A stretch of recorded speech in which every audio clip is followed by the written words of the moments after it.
আসসালামু আলাইকুম। যদি সি প্যানেল ঢুকতে না পারেন তাহলে আমরা এই ভিডিওটা দেখে নেবেন।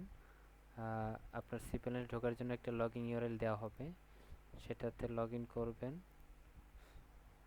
লগ ইন করার পরে আপনার এখানে ইমেলটা চাইবে আর আপনার পাসওয়ার্ড চাইবে, তো ইমেল পাসওয়ার্ড আপনাকে দেওয়া হবে। দেওয়ার পরে লগ ইন করবেন। লগ ইন করার পরে এরকম আসবে। আসার পরে আপনার যদি একটা সার্ভিস থাকে তাহলে এই যে একটা সার্ভিস লেখাই থাকবে, তো এখানে ক্লিক করবেন। করার পরে এই যে প্যাকেজ, কত টাকার প্যাকেজ আছে ওইটা শো করতেছে, প্যাকেজে ক্লিক করবেন।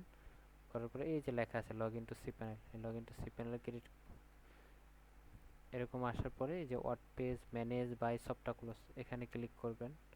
করার পরে এই যে আপনার ডোমেনটা আসছে এবং এই যে লেখা আছে লগ ইন, লগ ইন করবেন।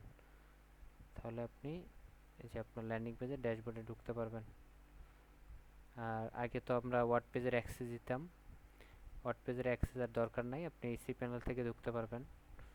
আর এটা থেকে ঢুকতে আপনার ওয়ার্ড পেজের অ্যাক্সেস দরকার নেই, অথবা আপনি ওয়ার্ড পেজের অ্যাক্সেসও নিতে পারেন। এই যে ইউজার থেকে গিয়ে আপনার ওয়ার্ড পেজের অ্যাক্সেসও নিতে পারবেন।